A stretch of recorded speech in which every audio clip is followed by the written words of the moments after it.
अस्सलाम वालेकुम नाज़रीन, 3P न्यूज़ नेटवर्क के साथ मैं हूं सलमान जिलानी। नाज़रीन, इस वक्त मैं मौजूद हूं थाना रिज़िया के अंदर। नाज़रीन, थाना रिज़िया के अभी जो एसएचओ हैं वो हैं एसएचओ वकार कैसर। नाज़रीन, एसएचओ वकार कैसर एक जवान साला पुलिस अफसर हैं और जहां भी वो रहते हैं स्ट्रीट क्राइम को कंट्रोल करने में अपनी दिलो जान से पूरी कोशिश करते हैं। तो नाज़रीन, इसी तरीके से अभी थाना रिज़िया के अंदर एसएसपी सेंट्रल निशान शफीक सिद्दीकी की हिदायत पर अमल करते हुए वो स्ट्रीट क्राइम को कंट्रोल करने में लगे हुए हैं और गुज़िश्ता दिनों से उन्होंने कुछ स्ट्रीट क्रिमिनल्स को अपनी गिरफ्त में लिया है। तो आइए हम उनसे बात करते हैं और जानते हैं कि स्ट्रीट क्रिमिनल्स को किस तरह से पकड़ा और जिनको पकड़ा वो किन वारदातों में मुलविस थे, और उनसे थोड़ा ये स्ट्रीट क्राइम के ऊपर भी बात करते हैं। तो नाज़रीन, जैसा कि आप देख रहे हैं, सब मेरे साथ मौजूद है एसएचओ रिजविया वकार कैसर। हम उनसे बात करते हैं और जानते हैं कि वो ये शोबा पुलिस के अंदर क्यों आए और पुलिस में आने के बाद उनका जो मतलब एक्सपीरियंसेस हैं वो किस किस तरीके से रहे, और अभी जो माशाल्लाह से वो कार्रवाइयाँ कर रहे हैं वो किस तरीके से कर रहे हैं। अस्सलाम वालेकुम सर। वालेकुम सलाम। सर, पहले तो मैं आपसे ये जानना चाहूंगा कि आप ये जो सिंध पुलिस के अंदर आए, ये आपका खुद का शौक था या जैसे पेरेंट्स कहते हैं कि आपको पुलिस के अंदर जाना ही, या वो सीन था? देखें, मेरे फादर भी पुलिस से रिटायर्ड है और इस वक्त मेरी पोस्टिंग यहाँ पे बतौर एसएचओ रिजविया सोसाइटी है। मैंने 2002 में पब्लिक सर्विस कमीशन के through as ASI assistant sub inspector police police को ज्वाइन किया था और तकरीबन 22 साल मेरी सर्विस हो गई जी। अच्छा सर, ये बताएं, जब आप पुलिस सर्विस के अंदर आ गए तो उसके बाद आपका एक्सपीरियंस किस तरीके से रहा? जो आपने पुलिस फोर्स ज्वाइन करने से पहले सोचा था पुलिस फोर्स उसी तरीके से है या इसके अंदर थोड़ी चेंजिंग वगैरह है?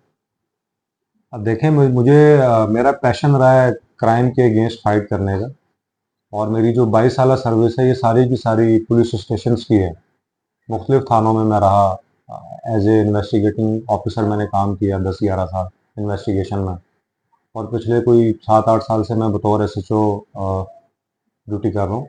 और इस दौरान मैंने बहुत सारे क्रिमिनल्स को पकड़ा, पुलिस इनकाउंटर्स भी हुए, और अभी रिसेंटली भी हफ्ते 10 दिन में हमारे 2 पुलिस इनकाउंटर हुए और मुलजमान स्ट्रीट क्रिमिनल्स को हमने गिरफ्तार किया जी। तो सर, अभी आपने बताया कि आपने इन्वेस्टिगेशन के अंदर भी आपने काम किया और ऑपरेशन के अंदर भी काम किया है, तो आपको इन दोनों शोबों के अंदर किसके अंदर काम करने में ज्यादा बेहतर लगा? अब मुझे दोनों में ही मैं जो है इसको वजन समझ के नहीं करता हूँ। मेरा पैशन है क्राइम के अगेंस्ट काम करना और क्रिमिनल्स और डिटेक्शन, ये मेरा पैशन है। और ये एसएचओशिप में भी मेरा यही काम रहा, क्राइम के अगेंस्ट लड़ना और क्रिमिनल्स को पकड़ना, और इन्वेस्टिगेशन में भी इसी तरह से मैंने काम किया। दोनों में काम तो एक ही रहा। सर, अभी जैसे आप देख रहे हैं कि ये रमजान जब से शुरू हुआ है तब से स्ट्रीट क्राइम की जो वारदातें वो बढ़ गई हैं। ऊपर से हाँ, जब आपका जो अभी ये जो थाना है वो खज्जी ग्राउंड के अंदर है। खज्जी ग्राउंड को हम एक तरीके से अगर माली के अंदर जाएं तो खज्जी ग्राउंड सबसे एक ऐसी खतरनाक चीज थी जहाँ पे मतलब पुलिस भी आने से डरा करती थी। सर, अभी ये रमजान के अंदर जब स्ट्रीट क्राइम बढ़ गया है तो आप इसको किस तरीके से देख रहे हैं, और ये खज्जी ग्राउंड क्या पहले की तरह अभी भी खतरनाक है या नहीं? अब देखें, मेरी यहाँ ये सेकंड पोस्टिंग है बतौर एसएचओ रिजविया। मैं आज से 2 साल पहले भी तकरीबन 5.5 माह एसएचओ रिजविया रहा, और इस इलाके से रिजविया थाने की जुरिस्डिक्शन से मेरी पिछली पोस्टिंग की वजह से वाकफियत है। और खजी ग्राउंड को लेके मैंने ऐसी कोई चीज़ यहाँ महसूस नहीं की, ना देखा, ना मेरी कोई ऐसी ऑब्जर्वेशन रही है। और बिल्कुल नॉर्मल तरीके से जैसे दीगर थाने मतलब कराची अभी के। पहले जैसा माहौल नहीं है इधर? नहीं नहीं, ऐसी कोई बात नहीं है, ऐसा ऐसा कुछ नहीं सर, पुलिस को है। स्ट्रीट क्राइम कंट्रोल करने के लिए आपको क्या लगता है कि किन चीजों के ऊपर काम करना ज्यादा जरूरी है पुलिस का? स्ट्रीट क्राइम के हवाले से मैं ये समझता हूँ कि थानों में थोड़ा सा नफरी का जैसे शॉर्टफॉल रहता है। तो नफरी जो है स्ट्रेंथ जो है वो ज़्यादा हो थानों की। इसी तरह से गाड़ियाँ जिनसे आप पेट्रोलिंग करते हैं, जी। गाड़ियों की तादाद ज़्यादा होनी चाहिए, और इसी तरह से उनकी कंडीशन भी अच्छी होनी चाहिए ताकि आप किसी स्ट्रीट क्रिमिनल के पीछे लगे तो उसको पकड़ सकें। इसके अलावा हम टेक्निकल बेसिस पे भी इस पे काम करते हैं, सीसीटीवी फुटेजेस भी इसमें हमारी हेल्प करती है। तो मुनासिब जा रहा है वर्क इस वक्त, मैं समझता हूँ। वसाइल इस्तेमाल हो रहे हैं और क्रिमिनल्स के खिलाफ काम हो रहा है, और आए दिन आप देखते हैं कि कराची में क्रिमिनल्स पकड़े भी जा रहे हैं जी।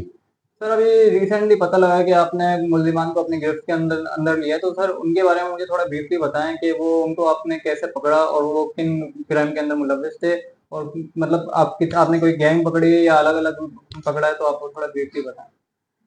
देखें, मैंने अपनी सर्विस के दौरान बहुत सारे गैंग्स भी पकड़े और सिंगल एक्यूज भी गिरफ्तार, इकलौता मुलजिम भी गिरफ्तार हो जाता है।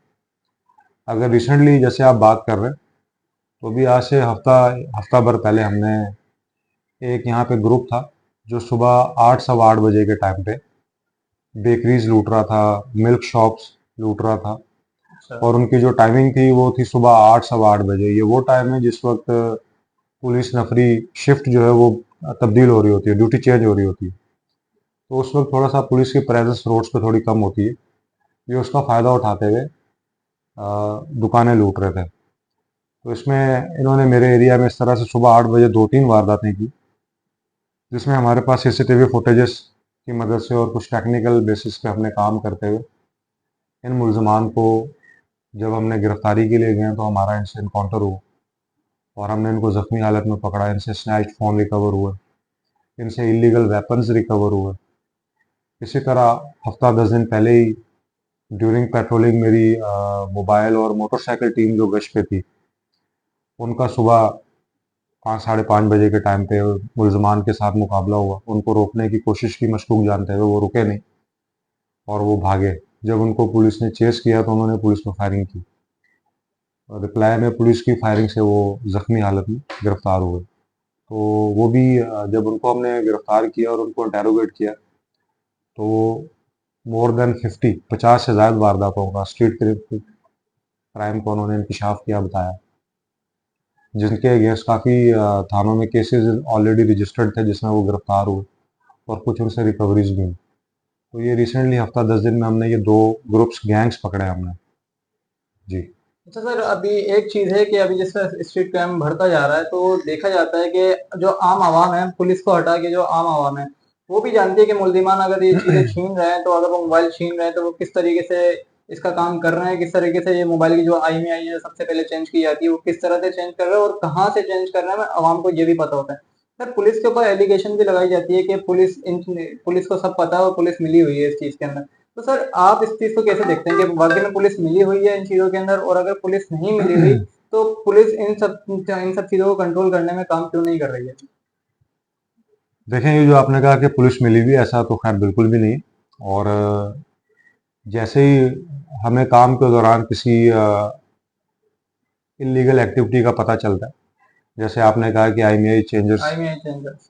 जैसे ही पुलिस को उसके बारे में पता चलता है कि किसी जगह पे IMEI चेंज हो रहे हैं और फलां शॉपकीपर्स, फलां लोग इसमें इन्वॉल्व हैं, तो पुलिस बिल्कुल उनके अगेंस्ट कार्रवाई करती है। अगर मैं पर्सनली अपनी बात करूं तो मैं अब तक बहुत सारे IMEI चेंजेस जो हैं गिरफ्तार करके जेल भिजवा चुका हूं। तो इनकी सज़ा क्या होती है IMEI चेंजर्स की? सज़ा तो देखें अदालत ने देनी होती है। हमारा काम मुलजमान की गिरफ्तारी, रिकवरी और मजबूत तरीके से एविडेंसेस कलेक्ट करके हम उसको अदालत में पेश कर देते हैं। फिर वहाँ पे कोर्ट में ट्रायल होता है। ऐसा आफ्टर ट्रायल जो है अदालत इनको सज़ा देती है। ठीक है सर, अभी जो आपने मुल्ज़िमान को अपनी गिरफ्त में लिया है, अगर आप इजाज़त दें तो हम उन लोगों से बात करते हैं। जी, मैं आपकी बात करवाता हूँ। ठीक है। तो नाज़रीन, जैसा कि आप देख रहे हैं, इस वक्त मुल्ज़िमान मेरे साथ मौजूद हैं, और ये जो अभी मेरे साथ मौजूद है, ये तालिब इल्म बनकर डकैतियों के अंदर मुलव्विस था। तो नाम क्या है तुम्हारा? हाँ, कहाँ नाम है? उम्र क्या है तुम्हारी? 20-21 साल। 20-21 साल। तो अभी तक कितनी वारदातों के अंदर पकड़े गए हो? अभी पकड़ा गया। अभी ऑफ कैमरा बात कर रहे थे कि पहले भी एक बार जेल जा चुके हो। हाँ, तो फिर कितनी वारदातें हो गई तुम्हारी और टोटल? अभी तक कितनी वारदातें की हैं? पता नहीं। पता नहीं सर। पता अभी नहीं आप बता रहे थे कितनी वारदातें की होंगी तुमने? 50 की हैं? 50 हो गई हैं? थोड़ा तेज आवाज में अभी बोलो, जान अभी अभी जेल से अभी आने को के छोड़ बाद तो ना नहीं, जेल से आने के बाद नहीं, जब से तू पैदा हुआ तो उन्हें कितनी वारदातें की हैं? 50, 100, 200 की होंगी। कितनी अंदाजन? 40-50 की होंगी। 40-50 की हाँ। होंगी। वो पिछली दफा तेरी CCTV वायरल हुई थी जब तुम मोबाइल छीन रहे थे अजीजाबाद में, फिर तुम्हें रेंजर्स ने पकड़ा, ऐसे ही है ना? और तुम 2 दफा अजीजाबाद से और 2 दफा गुलबहार से जेल जा चुके हो। नहीं, 4 दफा जेल नहीं जा चुका हूँ। 4 केसेस में जेल जा चुके हो। मेरे पास तुम्हारा क्रिमिनल रिकॉर्ड है। तुम 2 गुलबहार के केसेस में और 2 अजीजाबाद के केसेस में गिरफ्तार हुए हो। अभी मजीद तुम्हारे मैं रिकॉर्ड चेक कर रहा हूँ कि इन केसेस के अंदर तुम्हारा स्टेटस क्या, तुम अदालत भी जा रहे हो कि नहीं जा रहे हो। तो नाज़रीन जैसा कि आप देख रहे हैं कि अभी इसने खुद एक्सेप्ट किया है कि 30 से 40 वारदातें इसने की। अच्छा 30 से 40 वारदातें जो की हैं इसके अंदर अभी तुमने क्या क्या छीन लिया अभी तक? ये मेरी अभी की नहीं है, ये मेरे पहले की है। हाँ जो तो मैं पहले छीना क्या क्या था है? उसमें? छीना तो होगा ना कुछ उसमें ना कुछ। छीना क्या मोबाइल है? फोन ही बस। Mobile phone. फिर हम्म, किसको बेचते थे छीनने के हम्म, बाद? मोबाइल ये छीनने के बाद क्या करते थे? मोबाइल छीनने के बाद यही लड़का ले लेता था। कौन कौन सा लड़का था? लड़का? क्या नाम था लड़के का? ये अपना चाचू जो था, चाचा का सही नाम क्या है? माशूक। माशूक। ये हाँ, ये सगे चाचा हैं तुम्हारे? नहीं नहीं। चाचा उसकी उर्फियत है। अच्छा और फिर चाचा। सही नाम उसका माशूक है, पाक कॉलोनी का रहायशी है। पाक कॉलोनी का चाचा माशूक जो रिहायशी है ये उसको मोबाइल दे दिया करता था। अच्छा मोबाइल देने के तुम्हें कितने पैसे मिलते थे? हम्म, मोबाइल जो बेचते थे कितने में बेचते हो? 5-6 हजार बस। 5-6 हज़ार रुपए में। और इसके अलावा कोई बाइक वगैरह भी छीनी है अभी तक या नहीं? हाँ, ये गाड़ी छीनी है ना, चाचू ने छीनी है। अच्छा ये जो गाड़ियां जो तुम लोग छीनते हो तो इसको किस तरीके से आगे सेल करते हो? यही छीनता है। अच्छा ये छीनता मोटरसाइकिल है। छीनने के बाद क्या करते हो उसका? यही करता है। क्या करता है? ये भले वही चलाता है, करता है लेकिन चलाता करता है है, क्या? चलाता है बस। चलाता है। हाँ, हम्म, आगे भी देता हूँ, पता नहीं हाँ। उसके मामले में। ये स्ट्रीट क्रिमिनल है। मोबाइल फोन और मोटरसाइकिल स्नैचर, ये दोनों काम करते हैं ये लोग। तो नाज़रीन जैसा कि आप देख रहे हैं कि एक लड़का जो था जिसने अपना नाम बताया ये स्टूडेंट बन के घूमता है और बैग जैसा सर आप बता रहे हैं कि ये बैग हम्म, पहन के अंदर घूमता रहता है और हाँ। पुलिस वालों को लगता है कि स्टूडेंट है। पुलिस वाले ज्यादा पूछताछ करते नहीं है स्टूडेंट से और ये स्टूडेंट के भेष के अंदर कार्रवाइयां करता फिर रहा है। तो नाज़रीन जैसा कि आपने देखा मैं इस वक्त मौजूद था थाना रिज़िया के अंदर और थाना रिज़िया के अंदर हमने एसएचओ वकार कैसर से बात की और मुलजिमान से भी बात की और आपने देखा कि किस तरीके से आजकल कराची की आवाम को पागल बनाया जा रहा है। स्टूडेंट के भैंस के अंदर ये डकैती की वारदातें की जा रही हैं। तो नाजरीन 3P न्यूज़ नेटवर्क के साथ मैं था सलमान जिलानी। अस्सलाम वालेकुम।